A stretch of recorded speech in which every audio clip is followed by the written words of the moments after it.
Check, check.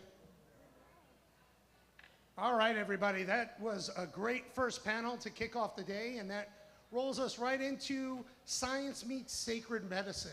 And that's where we're finding some new developments in how some of the therapies that have been used anecdotally are now starting to be proven with science. And our moderator today for this panel is Courtney Smith from Humanimal Organ Supplements. Humanimal. Thank you very much, and I'll let you take it away. Perfect. First and foremost, all of us here on the panel want to thank the people who've put this on, all the people who are helping it with the mics, with the cameras, with even making sure that this place stays clean. So I just want to give a round of applause for everybody who's helped set this up and for all of us to be here today. So thank you. Second, I would love to thank all of you. You all came here for a reason. You woke up, had breakfast, maybe not, and decided to come and listen to us. Hopefully, there's some wonderful tools that we can share with you all today, and so we'll get started. Sound great? And thank yourselves. You showed up. That's the point. So give yourself an applause. All right. First and foremost, I would just welcome you all. And so if you don't care, share your name, what you do, and then we'll start with the questions. Okay, I'm Alex Rhodes. I am the owner and founder of Humanimal Organ Supplements that I work on with my partner here, Courtney. And so everybody knows what organ supplements are. They are whole food-based supplements with beef organs, essentially. And so that's what I do. That's what my name is. And I will pass it on. Thank you, Alex. My name is Kristin Geeslin. My company is called Mindful Seer Enterprises. I'm a long-time yoga meditation person. From early in life, I could see the craziness in my family, and I said, wow, that's not for me. I want to do mind, body, spirit, and I really didn't know what that meant, but that was my goal. So long career in human services, 30 years helping people in many different nonprofit roles from the beginning, from the bottom to the top. I had a spiritual awakening. A spiritual emergence, dark night of the soul, about 10 years ago, and my intuitive gifts opened. And now I work with people on wellness, 5-frequency wellness, and I'm a theta healer. So I'm working in the quantum realm. I don't call myself a shaman, but essentially the work is in that area where I help people shift the beliefs that are actually creating the disease. If any of you were here for the prior panel, there was a chiropractor here talking about that. So that's me. Good morning, everyone. My name is Cheryl Lowry. I am co-founder of Holotropic Mind Solutions. My story is I'm a retired veteran. I was in the military for about 33 years, and so of course we have veteran suicides, veteran PTSD, TBI, lots of issues. I also run an aviation medicine clinic, and my pilots can't take SSRIs and traditional medications, and they definitely can't do THC or the plant-based things that we test for anyway. So it's a real conundrum. Mental health is a real conundrum for us. So that's why we are in this space, is to try to find some of those more holotropic solutions through breath work, through sound and light, technodelics, and maybe a small amount of psychedelics as well, just to get people's minds open and into the right framework, I guess, and try to help people that can't really take medications and can't take these substances. So that's why we're here. Thank you. Thank you, Cheryl. My name is John Borden. I am the owner and operator of Get Psyched Fitness, a company that I started just a few months ago myself. So a little bit of background on me.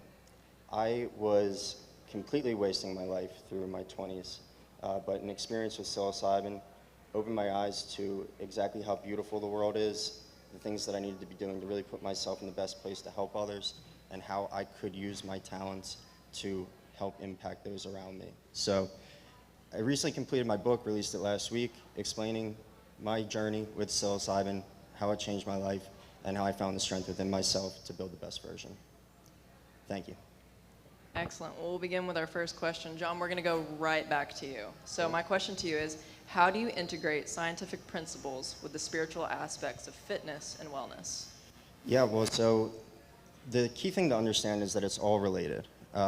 When you go through a psychedelic experience, what it really shows you is that your body is a temple, and the things that we put into it really have an amazing impact on the way that we feel, the way that we operate on a daily basis.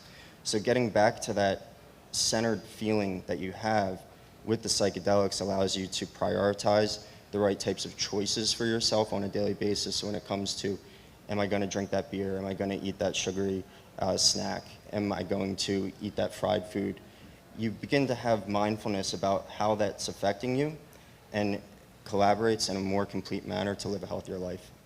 That's amazing. So how do you translate that into psych fitness? So how do you teach your clients, your friends, your family? What's kind of the correlation between there with the plant medicine with also activating your body too? Yeah, so really it just comes down to understanding oneself. I don't push plant medicine on people that I work with from a physical fitness standpoint.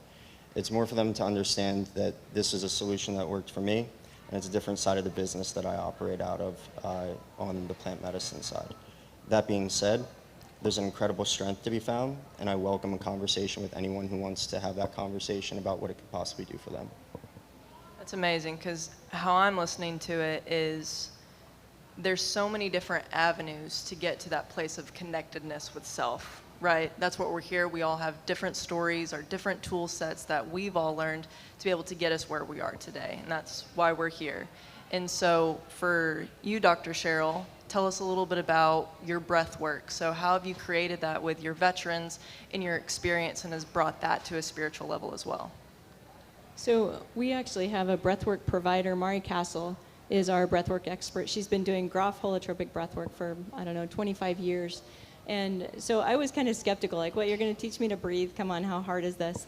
And it was really a journey. Like, I was pleasantly surprised how spiritual it was and how your brain and your body and your breath can work together to get to this spiritual, mystical, altered state or non-ordinary state of consciousness. I thought, well, I guess there's something to this. So I tried to study more and realized that there's different ways to go about it. There's shamanic breath work. There's, other holotropic methods out there. But regardless of which method you choose, I think it's about the discipline and seeing where it takes you. How spiritual can you get? How deep can you go?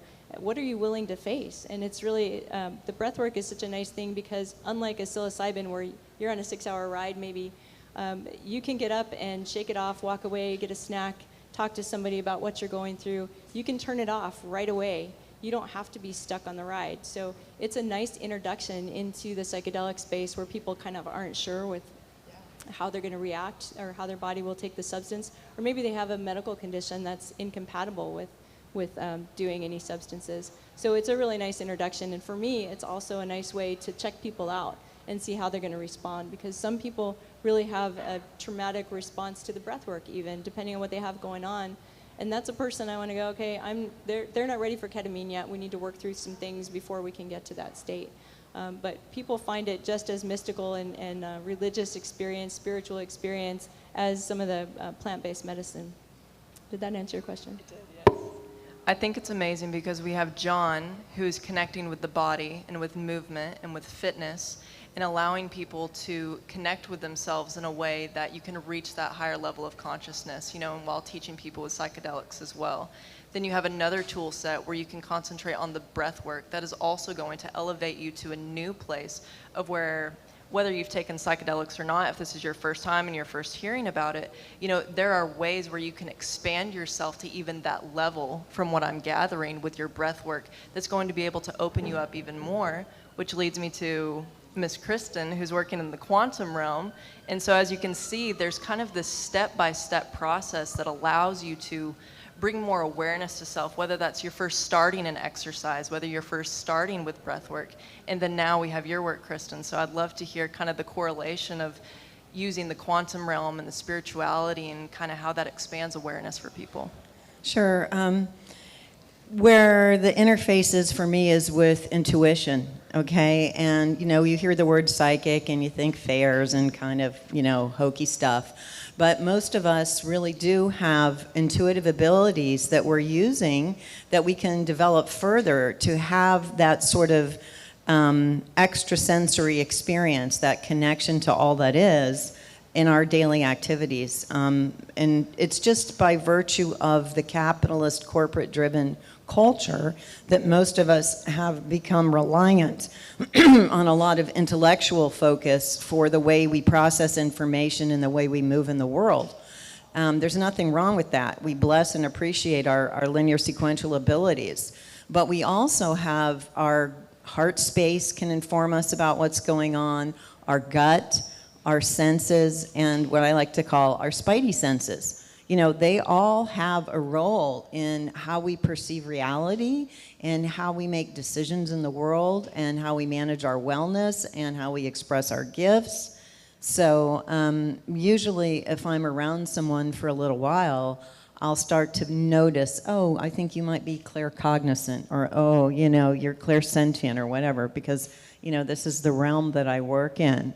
And many women, particularly around the age of 50, you know, when we go through menopause and some of the daily stuff starts to wind down, you know, our kids are doing whatever they're doing. We're no longer identifying ourselves based on relationships with men.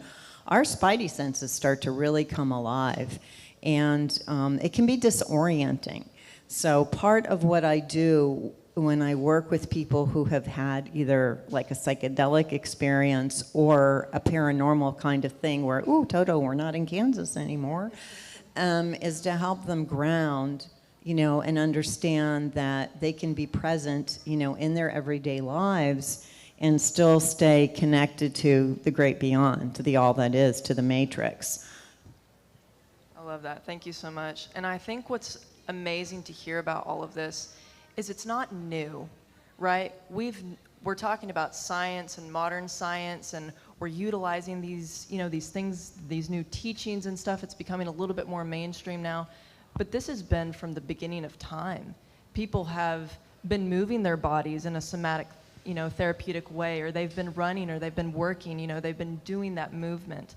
And then you have people who have been using breath work, you know, for periods of time. I mean, even with childbirth, you know, you had shamans, you had doulas who were practicing with mothers in order to breathe a certain way so there was less pain, there was more enjoyment. And then you have people who are in this amazing gift ability to discern with people and be able to hold them in a space. And so I think it's really incredible that we're in this period of time where we have modern science to make it convenient for us to take a look at it, but still utilizing that ancient wisdom, which makes me ask my question to you, Alex, is what the hell are beef organs and how do they play with psychedelics? So tell me a little bit about the nourishment, what beef organs do, and how they relate to the ancient wisdom. First of all, you know, the realm of modern science and spirituality really wouldn't exist without nourishment. You know, we all know that these physical bodies that our ethereal selves are in require us to be nourished in order to function properly. And that goes down to even the nervous system. Your nervous system requires micronutrients. It is the literal fuel that creates your experience and your existence. How your food reacts with your gut creates your mood. It creates who you are, where you're going, and where you want to be. And it is a tool to make that progression and that self-expansion easier. And so the reason we chose beef organs is because they are like the most nutrient-dense food on the planet. And so we have taken modern science and these confirmations that we have learned from modern science, and we have developed and looked at ancient wisdom and looked into the past. You know, what do we use? We use psychedelics, we eat nose to tail, we are nourished, we feel amazing. And so we have tried to bring that back into the modern world in a way that is convenient for you to incorporate into your daily life. And so to continue to expand, and so even with the previous panel, they're speaking of nervous system regulation, you know, they're speaking of all of these things.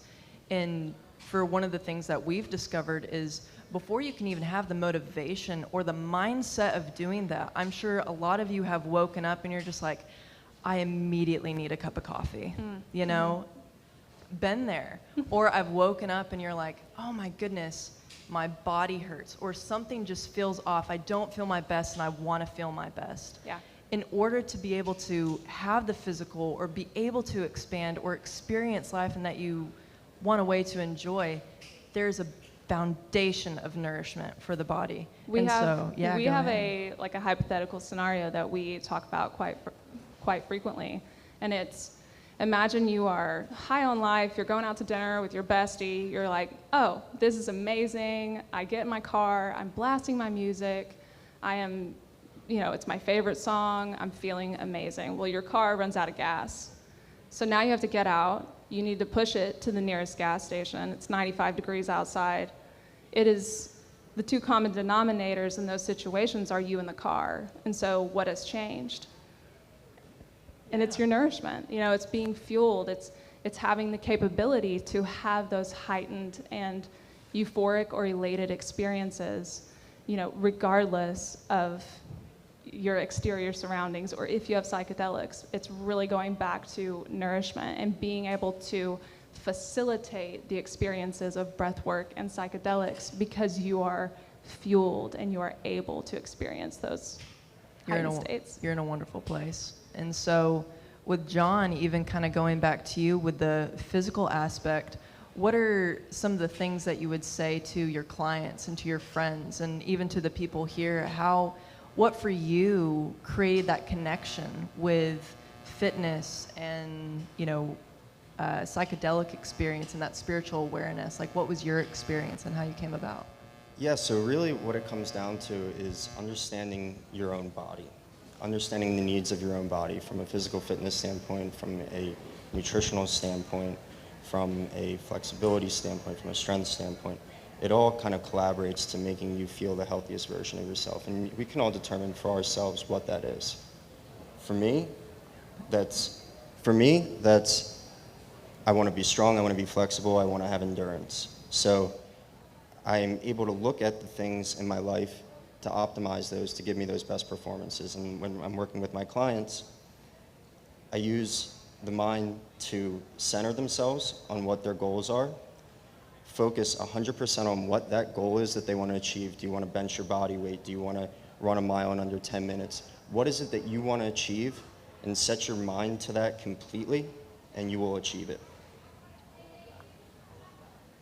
And with that, Dr. Cheryl, I'll kind of pass it to you. So with using breath work and then advancing to the ketamine that you had talked about, I guess more of a direct question that I have here is, can you dive into the psychological changes that occur during these ketamine sessions? And then how do these changes contribute to both the physical and spiritual healing of people? So I think the ketamine, I think of it as sort of a gateway, not a gateway drug like we talk about, but it's a gateway to your own psyche and spirituality. So the patient or the person that's there in front of you can really work on their inner healer. And that's what's important. I can't tell what's best for them. I don't live in their life and walk in their shoes. So really having them do some breath work and understand where their issues are coming from, whether it's depression or overeating or addiction. Where is that coming from? Was it a bad childhood experience? Was it a work experience? And then the ketamine just helps them be a little bit more gracious to themselves so that they can understand, I'm not a bad person. I am just a reaction to my environment, and here's how I can change how I react to that environment, because you are what happens to you, but then what you do with it is how you come through it and get stronger. So I think the ketamine and the breath work just sort of open you up to those states. MDMA is another one that's fantastic for helping people have empathy for themselves instead of sitting there and judging and going down that negative behavioral spiral. Really having these other tools available besides an SSRI. So the medications just numb those experiences, and then people can't get back to the root of the problem. They just take a medicine, they're numb to everything, they're not happy, they're not sad. We want people to feel and experience emotions and understand where those emotions come from. So I think the breathwork and the medications help with that. And I think for a lot of people, like myself, I've been here even just 2 years ago. I was like, I want a quick fix. Like, I just want to fix it. I finally came to the awareness spot of where I was just like, I don't feel good. I want to have joy in my life. I'm extremely depressed. How the hell do I do that? And where do I even go? So I'm kind of going to go a little off topic here and just ask you individually, what was the first technique, or what was the first thing where you were just like, this caused a mind shift inside of me that gave me the fuel, the ignition to be like, this is how I'm going to change? For a lot of people, that's psilocybin. A lot of people, that's breath work. For people, it's like I went and had a tarot card reading and my life completely changed. You have those moments where the universe falls into your lap. So for me, that was magic mushrooms. I had a guide in South Africa and she rocked me to my core, and I was just like, holy shit, what is life? And then from there, it went to, different avenues. I started following down the rabbit hole. So a long-winded question is, what was that thing for you, John? Dr. Cheryl, Kristin, Alex, and then we'll continue from there. Yeah, so there were a number of times over my transformational experience where I could answer that question with an example from it. But when I had my experience, it was from October to November of 2022, and that was really the core of my transformation, what got me out of my shit and on to the next level. But for about a year, I was trying to figure out exactly what that meant. I was looking for employment in the psychedelic space. I was looking into different things that I could do where I felt like I was making an impact for people. It didn't quite have to be in the psychedelic space, but I wanted to make sure that I felt like what I was doing made a difference for people. Anyway, fast forward to the start of this year, I started a new job. I was working with personal injury attorneys. I don't need to tell any of y'all about what the business of personal injury attorneys is like, but pretty soul-sucking. It does not give you that sense of fulfillment. What do you mean? Anyway, so fast forward to a February night, and I was playing pickleball with one of my best friends. He could sense that my mind wasn't on the game. I was stressed. So we decided to get dinner at a local restaurant. We get dinner. We talk about life. He's a spiritual person. He's a very grounded person. He's gone through a lot of stuff in his life. We had a really present conversation. I hopped on my bike. I wanted to bike back home. Instead of turning left into my apartment complex, something told me, stay out. You gotta stay out. You gotta figure out what's going on in your head. So instead of turning left into my apartment complex, I turned right. I went down to the St. Petersburg Pier. I biked all the way down to the St. Petersburg Pier, and as I got down to the end there, I broke down crying. And all the emotion of the day, of the stress of the job, of not being in alignment with my true self came to me. After that, I biked back up to the front of the pier. There's a lawn in front of Teak, the restaurant out there. I looked up at the stars and I had a connection with God. And my connection with God, he told me, follow what you know is right for yourself. Follow your passions. And my passions have always been fitness. My passions have always been helping other people bring out the best versions of themselves. So from that moment forward, I decided to quit my job. I decided to go towards the things that I want in life. And it's been an amazing experience ever since. Isn't it amazing how when you take the time, and this is something that really resonated for me when I first we say the word journey, but when I first started this journey, was taking the time to be silent and actually listen. And I can even assume with breath work, you have to put yourself into this place where you are silent, because we already have all the answers inside of us. And so when you're in that place to receive, that's where you can go. That's where the magic happens. And so I'd love to hear your story, Dr. Cheryl. Well, the first time I took any substance, I realized I was pain-free a couple hours into my journey. And I didn't know how much pain I had until I took this, it was psilocybin, and I could move, and I had good range of motion, and I didn't have pain every step. It was incredible. And fast forward, I volunteer with a combat wounded veteran challenge group that we teach adaptive scuba diving for people with amputations, PTSD, TBI, and it's an amazing group of people. But how cool you are. No, they're cool. They're the cool ones. I'm just lucky. But these guys are amazing, and they're slugging scuba tanks around, and they're on their double amputations and diving and getting over what would be crippling to a lot of people. Some of these guys have a really tough road ahead of them with spinal cord injuries and in a wheelchair the rest of their life. So looking at that from inspiration and talking to them and saying, how do you get through your day? And the answer was THC, psilocybin. And so I'm a believer, and I'm not a believer in the medications that modern medicine uses. I think we're failing a lot of people, and there's got to be a better way. So that's what drove me down this path, and it's so rewarding, and I feel like I'm still learning as well. It's great to be here. for you, Kristin? Okay, well, the first thing that popped into my mind was a memory I have that was about 20 years ago. Some of you may have heard the thing about redheads having tempers, and it was true. I was really, a lot of times, overreacting because I was so sensitive. That was before I learned anything about healthy boundaries. And I was carrying too much weight, and I didn't know how to set boundaries. So then I would get angry a lot. So I found myself one day at work, the place I was working was not living up to my expectations, and I started to go into, like an angry story about it. And by now, I had been practicing Buddhism for a while. I've been meditating a long time, and the thought popped into my head, oh, you could apply compassion, novel concept. And it just was like, oh, I can think about this in a different way. I can say, maybe, just maybe, they're doing the best they can do.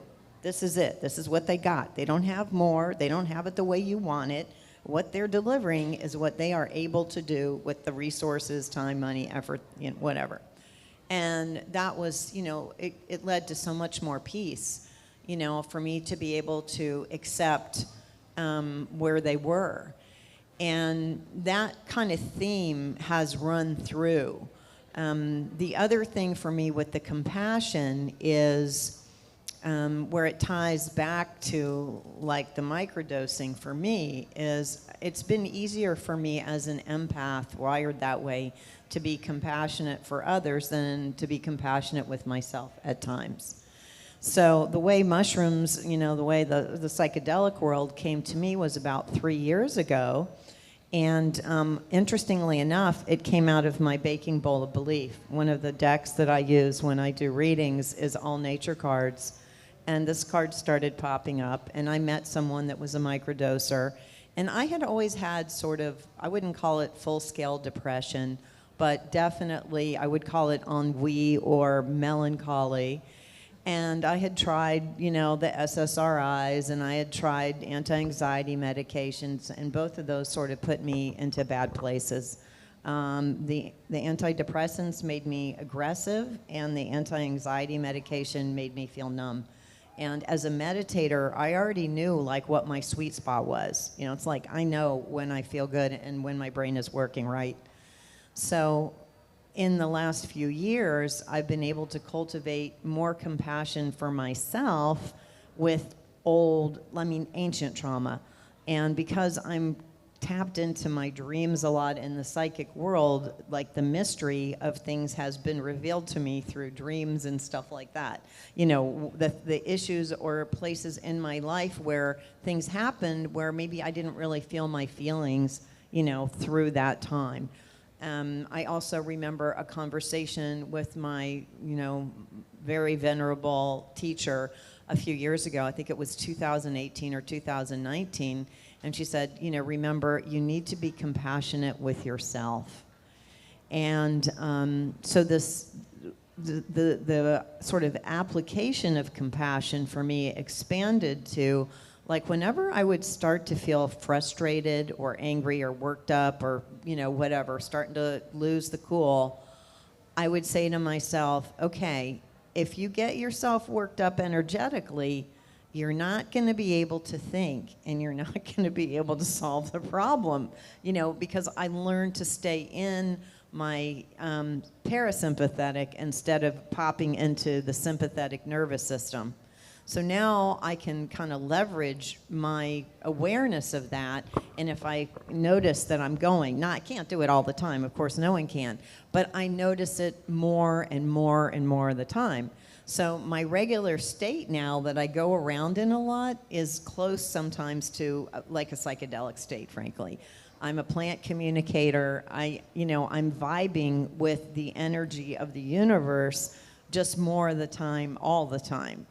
And what's happened with my microdosing journey is that it is, I feel like it's sort of the law of diminishing returns, so I'm just watching to see, you know, and I may be switching over to like the supplemental strategy pretty soon, you know, because I really feel, you know, at 60, it's my biochemistry that needs the support more than my spiritual realm or my psychology at this point. I've sort of done some deep housekeeping in the psychology zone, and now it's really the biochemical support that I probably need, you know, going forward.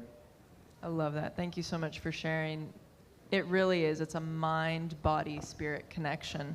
And if one of them is not balanced, the other ones they kind of get on overload. And while I was listening to you speak, Kristin, have you guys seen or heard of the movie Inside Out? You guys know what I'm talking about? If you haven't seen the new Inside Out 2 movie, it is fantastic. It rocks. It's about this little girl, Riley. She's 12 years old. She's on a hockey team. I'm giving you context here. I'm not a Pixar Disney advocate, so I just really enjoyed the movie, but please go watch it if you have the opportunity to. But essentially, inside of her mind are all of these animated figures of her emotions. So you have joy, you have sadness, right? And you have fear and disgust and so forth. Well, she hits puberty. And so all of these new complex emotions come, and one of them is anxiety. And so anxiety at first starts out really cool in the brain, and it's just like, oh, I'm gonna watch out for you. We're gonna protect you. We're gonna send you an image inside of Riley's brain so that, you know, in case she falls on the hockey team, she'll do this. So it started out really good. And then slowly anxiety started to take over Riley's life. And joy and sadness and all of her core emotions, her core being, were projected into the back of her subconscious. I mean, it's a fantastic movie, but then anxiety took over. And anxiety showed up in a lot of different ways in Riley's life that I feel like we all can relate to on a day-to-day basis, whether that's we first wake up in the morning and our heart is pounding and we're like, I just had 8 hours of sleep. Why is my heart pounding?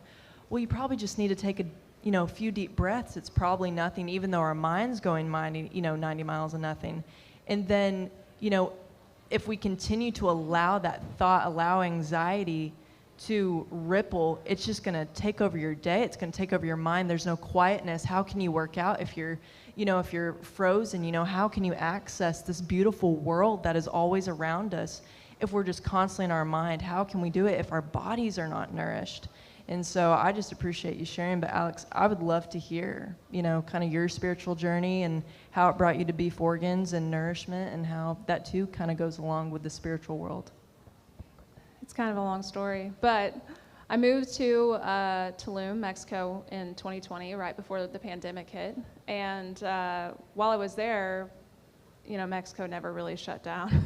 But so I ended up having, it was the first time in my life I was single, and there were these things coming up inside of me, like I would just notice, I would go through my days and I felt nothing. I didn't feel joy, I didn't feel sadness, I didn't even feel content. I just was very numb.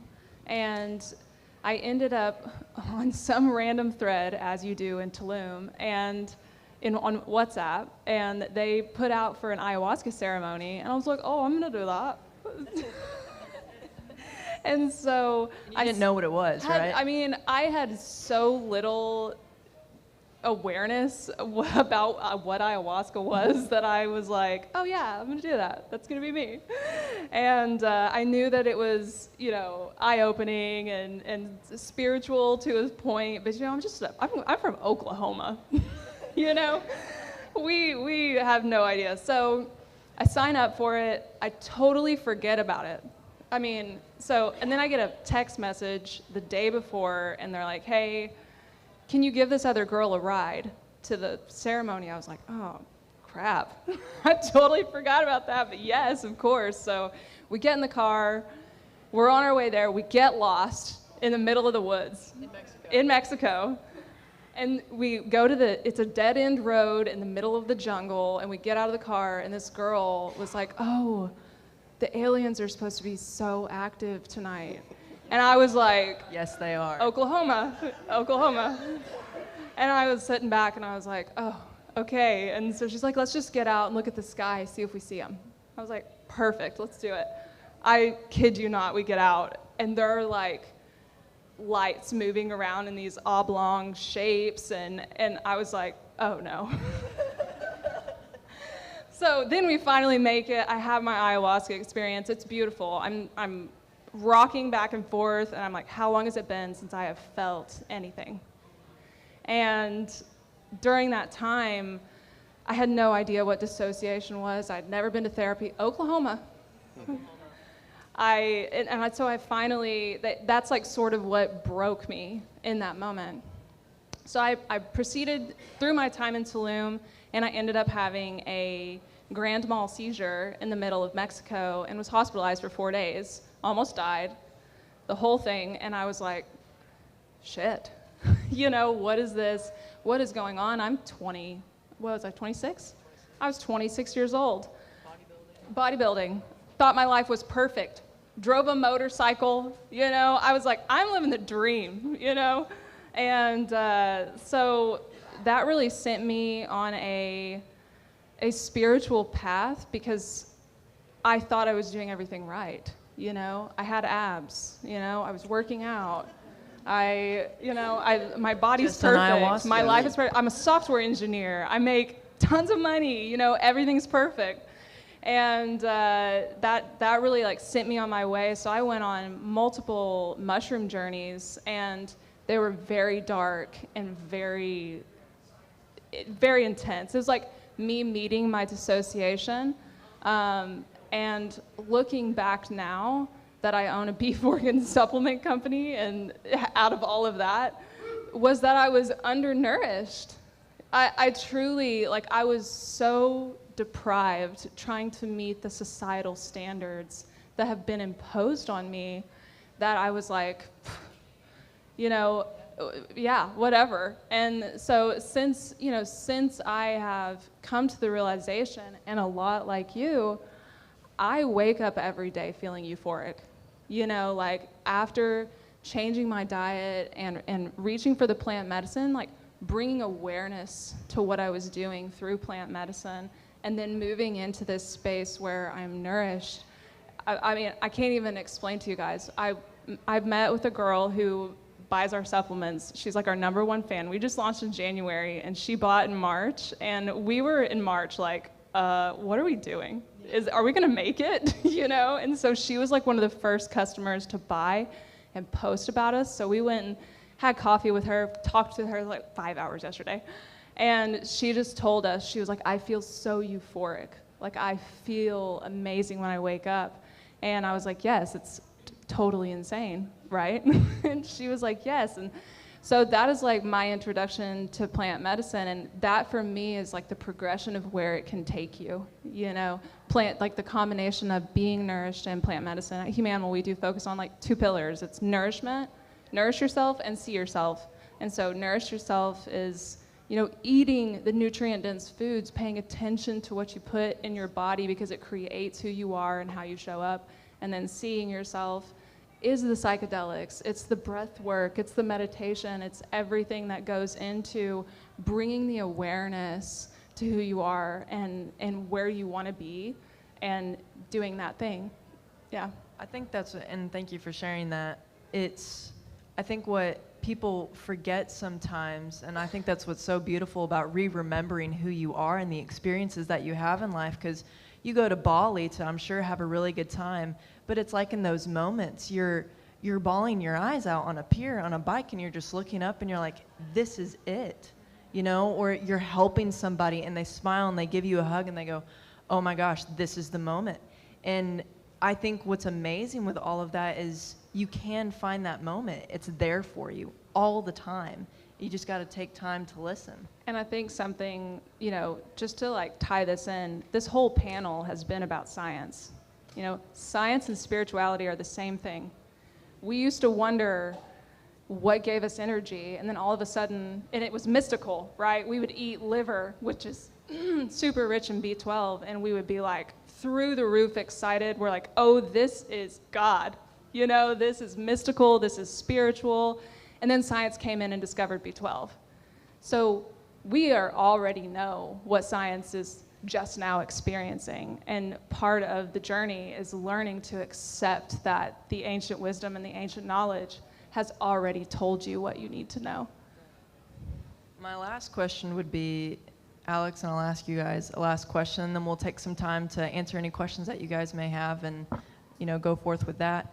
But how, with our products, how would you say you put ancient wisdom and modern medicine into the beef organs? And tell them a little bit about like the psychedelic support as well. Yeah.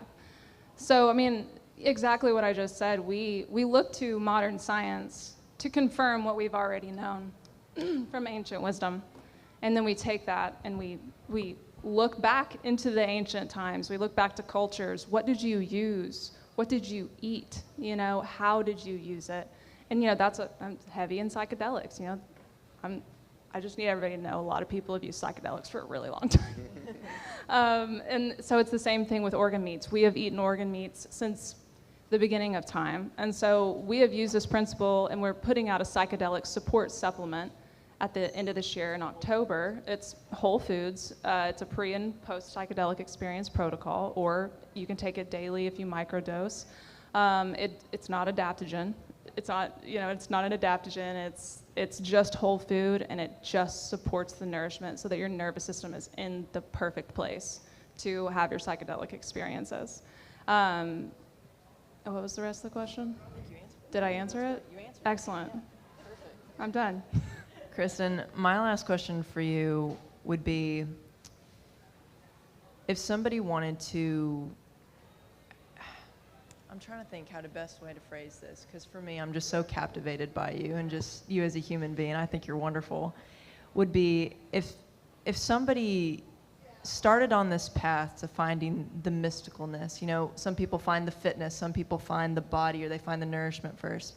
If they were to find the spiritual part of it first, what advice would you give to them? And then what tips and tricks, or you see what I'm saying? Like, how would you kind of meet them? Because with fitness, you can be like, well, let's talk about your goals. With breath work, let's practice these things. With nourishment, let's change our diet.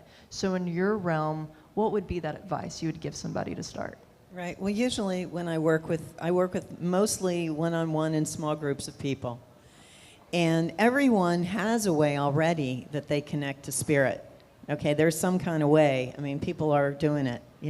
They might do it when they're walking or moving. They might do it in a traditional way. They could go into a cathedral and connect. They could be meditators. They could be yoga people. I basically just help people tune in to a larger extent to what they're already doing, because everybody's connecting. They're just not always aware that they're connecting.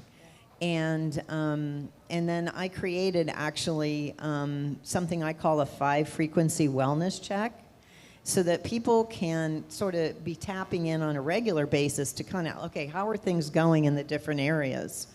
And when we do, like, mostly you'll hear body, mind, spirit, I kind of expanded that category since that's my mojo zone, So I like to talk to people about their spirit or soul energy process, as well as how they're connecting in this lifetime to the great beyond, the great mystery.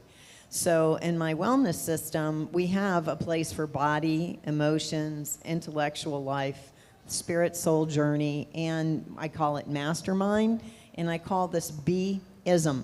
Okay, so that way you can remember, okay, how's my physical? How's that going? How are my emotions? Okay, my heart center. What's going on up here? What's going on here in my spirit soul, which might be connected to your heart and some of this, and what's going on way up there? And people can start to figure that out. I mean, I've even talked with people that actually have memories of past lifetimes. Sometimes they don't, but many people, more people than you might imagine, really do. And then sometimes the patterns that are really entrenched in people that are challenging to shift are coming from those prior lifetimes. They're bringing something in, or things are coming in on the DNA spiral. So when I work with people deeply, like if a person is, my specialty is what I call leaders, healers, and seers. I work a lot with people who are spiritually emergent, who are moving from their ordinary way they were thinking they were living until now living in alignment and on purpose. And that is a journey, you know, because you're having to sort through what fits for me now, what doesn't fit for me anymore. And a lot of times there's some stuff, some trauma from this lifetime that needs to be cleared up to get to that place where you're really thriving in that new sense of who you are, that new identity. So that's when I use that theta healing. The theta healing is, I describe it as a combination of cognitive behavioral therapy, prayer, affirmative prayer, hypnosis, and Reiki energy. So I'm not trained, my energy thing comes from my own personal Vajrayana Buddhist practice, but it's like that. And it's very, it's scientific, but it's very subtle, okay? It's super subtle. And I created, like, I do something called intuitive anatomy, where there's actually a connection between how all the different systems of your body are working and your beliefs, and how that's outpicturing in the way you live. So it's like, yeah, I'm up there in the woo, but I'm always bringing the body back into it. And actually that, because the body is the training ground for being energy sensitive. Okay, when you start to really understand what's going on with your body, you have the opportunity then to get into the subtler levels of energy that psychics and energy work type people heal. So, you know, feel and deal with. So, yeah. I love it. And Dr. Cheryl, my question to you would be is, when people come, they find you, there's a sense of openness, right? There's a sense of education. So kind of a very similar question is, what advice would you give people who are interested in breath work, who are interested in ketamine? You know, how would you, since they've become open, what advice would you give to them with starting out? Well, one of the things that you've heard from this panel is it's not just your mental health, it's your physical health, it's your relationships, it's what you commit and what you tell yourself every day when you get out of bed.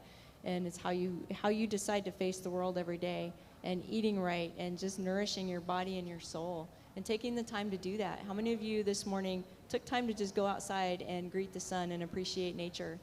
Anybody? Yeah. Okay, good. A few people, somebody biked here, so. But, you know, taking the time to do that and just be good to yourself.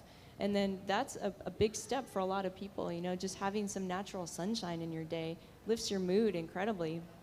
And then also committing to the work, because it is a lot of work.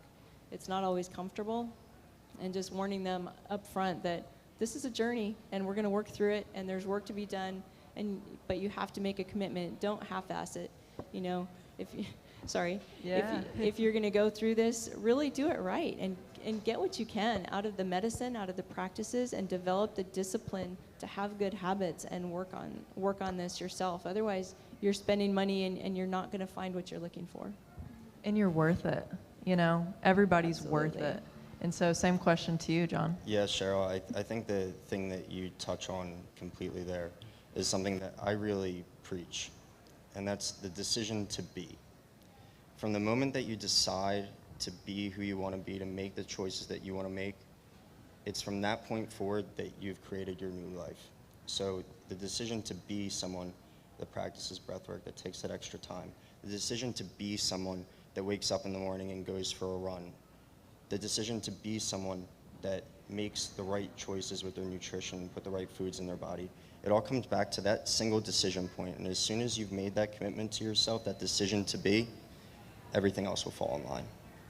I love it. And so before we do questions, to everybody, John, how can people find you? How can they learn more about you? And where are you going to be after this? Yeah, well, so I'll actually pass around my book. I don't know if it's going to get enough time to make it around, but there's going to be a QR code in the front page, and then also my business card with link to my Instagram. Grab So it and pass it around. I'll pass that. And we are just If it outside doesn't- oh, I'm sorry, go ahead. Sorry, if it doesn't make it to you, Johnny B on Instagram, JohnNniebe. And you're going to be around here today, too, so people can come and stop you as well. Oh, yeah. Excellent. All right, Dr. Cheryl, where can we find you? Sorry about that. So we are out in the front just next to the entrance. We have a tent. When you get the munchies later, we have s'mores that you can cook over a little fake fire. And we are located off Pasadena Avenue, just down the street, about 10 minutes is our clinic. So come find us, hang out, have some matcha and some s'mores. What about you, Kristin? So I call myself Mindful Seer, but everybody can be a mindful seer. It's not about me, it's about everybody. And so my website is mindfulseer.com. I'm in a booth upstairs on the mezzanine. I am offering the 5-frequency wellness check today for anybody who's down for that, or theta healing. I have some cards to offer a special 1-hour opportunity to anybody that's here today if you would like that. If you can't do it today, this is a follow-up opportunity. And I just wanted to share one more thing that popped out of the baking bowl. The magician card was coming out. I'm always interested to see what just spontaneously occurs. And when I was searching through to find the fungus card, the magician card also came out. So we are all working magic, okay, here today. And Alex, how can we find out about Humanimal? First of all, I love that, the magician card. Let's go. Okay, we're going to be around all day today. We have some flyers that lead straight to our psychedelic support mailing list, so you can sign up. I think we have a special offer, and if we don't, then we can figure it out. Just come talk to us. Our goal is to have 1 million conversations. So yeah, we're going to be walking around all day. We don't have a booth, but we're going to be here hanging out. So please, if anybody's interested, come continue this conversation with us. And if you want to find, we love it. And if you want to find us, we have an Instagram, shophumanimal.com. It's HUM animal. And then shop. Oh, that's the website and the handle. Just take off the .com, for Instagram. All right, I think we have just a couple more minutes for some questions, right? Yeah, if anybody has a question, please raise your hand. I'll bring you the mic.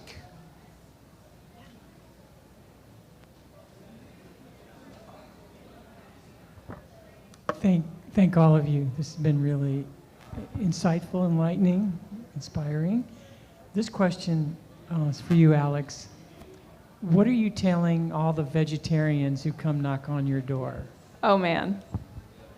I want you to know that at least 15% of our dedicated customers are vegetarian or vegan.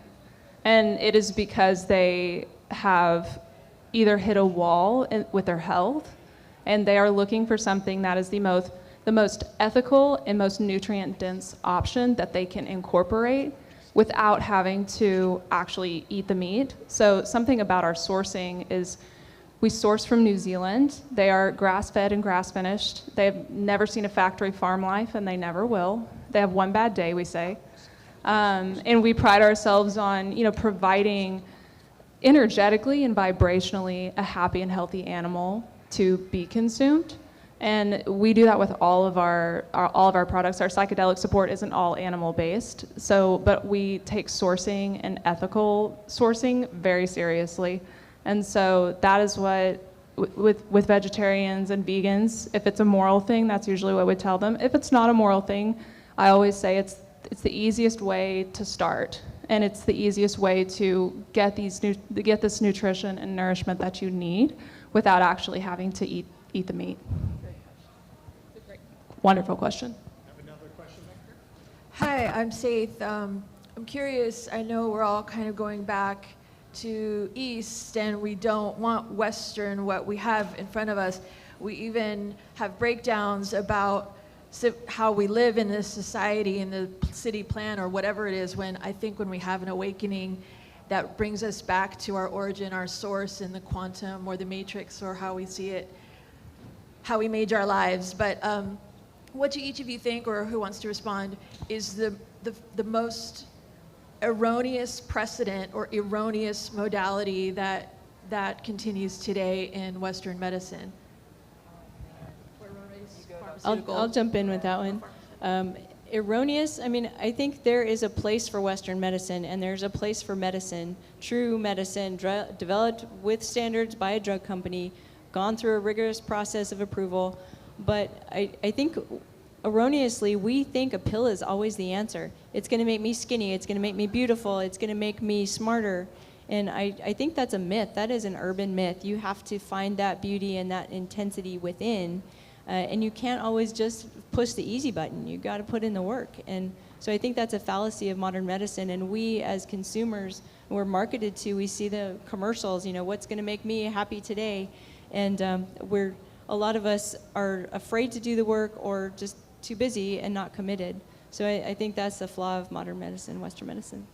And I'm here today because I do not want to see the psychedelic community fall into that mindset. I do not want people to think, oh, I can just microdose and it's going to be cool. I'm here to support people who are using, psychedelics to integrate what comes up while they're having these experiences. And if you're a microdoser, you can be popping up stuff from down under. It's not like you have somebody right there with you all the time, like when you're doing a shamanic journeying. And so I felt compelled, like I felt directed by the matrix to get my butt out here, when this fungus card started popping up, in about 3 years ago. And then, sometimes it takes a while for the universe to line things up. Yeah, I'm going to jump on that same train. Nourishment is the foundation, and that's what we believe, in which you are able to self-expand. And when you say self-expansion, it is all about you. It's all about your decisions and your choices to continue to act in alignment with who you are and what it is that you feel connected to. Exactly. John, did you have a last thing as well? And we'll wrap up. Yeah, thank you, Courtney. So one of the biggest things is that, like we've all said, there's so much out there that we can rely on. But at the end of the day, the only thing that you can really rely on is yourself. And no matter if it's plant medicines, if it's pharmaceutical drugs, what have you, the core is finding that strength within yourself to be that best version of yourself and to actively choose to be that on a daily basis. And so that's one of the biggest things that I learned through my psilocybin journey, was that for the first month of it, I had an incredibly transformational experience. And for about a year after that, I was leaning on that, using medium dose psilocybin, about 1.5 grams on a week or every other week kind of basis, trying to elicit more positive change for myself, trying to get myself to that next level in my life. When really, it all existed within myself. And that's what the power was throughout that month transformation, is that I decided to make the changes that were going to move me forward. And that's what we all need to do, is just find that strength within ourselves, regardless of what the modality is, to be that best version. Amazing. Tom, I think All we're right, ready. any other questions? No? Well, I'd like to thank you guys, all of you, today. I heard a lot of really interesting things about how we move past, from our audience, who here has had an awakening or an experience with psychedelics that has changed your perspective? Show of hands. Show of hands. As you may know, that becomes a very confusing thing to many people. And I like to always point in that the work is very important in your journey. So by being able to do physical activity, by being able to have somebody to guide you through the process is a very important thing. So when you're thinking about using psychedelics in your journey as a tool, these other tools such as exercise, such as microdosing coaches, these are very important to bring into it. And we are finding that science is backing up what we anecdotally have found, which we're healing on the cellular level. We have research projects that are going on right now that are testing DNA before and after meditation retreats. We're testing DNA after ayahuasca retreats and seeing how that changes our ability to use mitochondria and the ATP and the energy that is in our cells to actually heal us from the inside. So thank you guys all very much. I really appreciate you. And if you guys have any other questions for them, like they mentioned, they'll be here today. Or if you have any questions for me as we go into our next panel. But this segues really, really well from our previous panel on biohacking and how people are looking at using these tools to be able to help to retrain your body to stop responding and choose the reactions that you're able to have. So thank you guys very much. I appreciate you. Thank you. Thank you so much. I want to talk to you a lot.